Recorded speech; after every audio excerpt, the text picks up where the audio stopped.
Hello everyone. In this video, I will show you how you can use Bitquery's NFT APIs for free and display all the NFTs that are there in a particular wallet using JavaScript.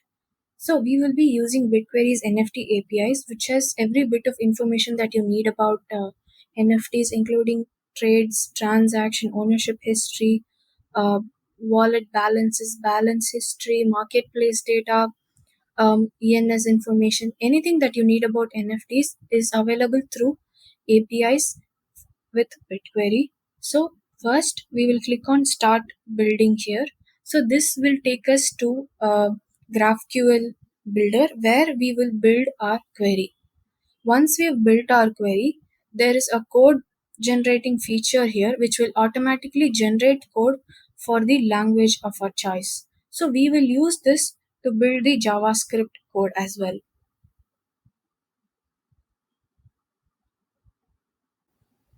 Bitquery has extensive documentation for you to get started with the NFT API. So I will go to the V1 docs, and under the examples, we will go to the balances section, and there under balance updates, we will find a query that will help us get the balance of an address. Okay, so this is the query that we got from the documentation. So if we run this query, this is getting the balance of this particular wallet, but it includes all currencies. Now that we're interested only in NFTs, we will under the currency drop down, we will select fungible equal to false. So this will give us only NFTs. Also, I'm going to change the address to a wallet I know which already has NFTs so that we can verify the data. Okay, so this has now given us the NFT balance of this particular wallet. Now we will use the code generator to generate the JavaScript code for this particular query. Now we will copy this and start building our application. I will be using this JS Fiddle playground to run my query and test it. So let's write the HTML code. So in the body tag, I will be adding a button which on click will run the query and fetch the data. Next, next we will get to the script part of the code. Let's create a script tag, and in that first let's attach the button to a variable. Next, we will add a controller and then a event listener for the button. Now we're adding the event listener that on click will run the query and fetch the data.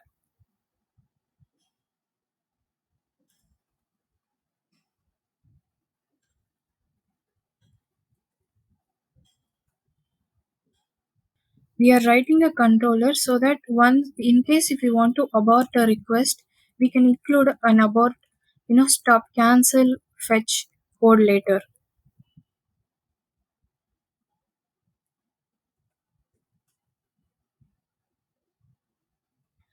Next, we will copy paste the code that we copied from the IDE inside a try block.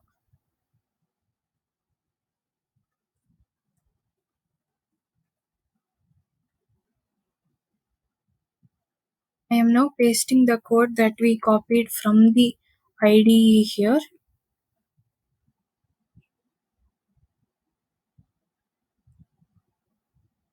Let's now write the code to parse the results once we have received it.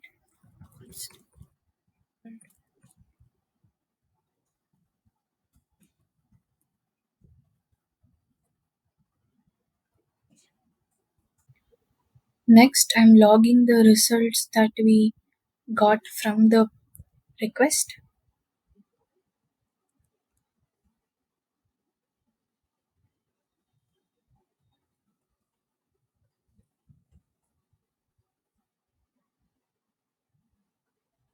Okay, it will be data.evm.balance.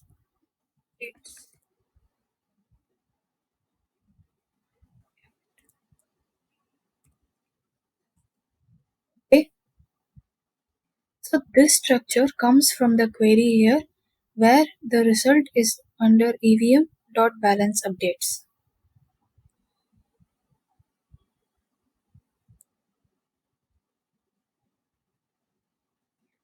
Okay, let us now write the catch block.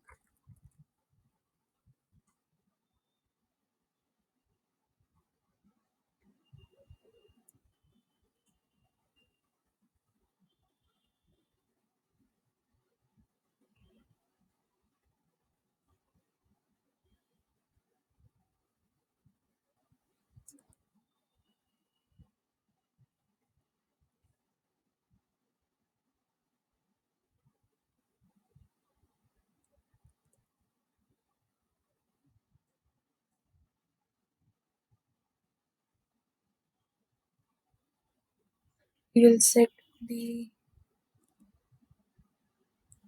controller to null. Since you're not writing the controller now, I'm not writing the code for the request abort. We will log a message here, and I've written a div tag here with the same ID. Now if we run the request fetch NFTs, okay, we are getting all the details that we had requested in the query. So this is the tutorial to run NFT to get NFT data via JavaScript in a code playground using JS, Fiddlenet, and Bitquery NFT API. I hope it was helpful. Thank you for watching.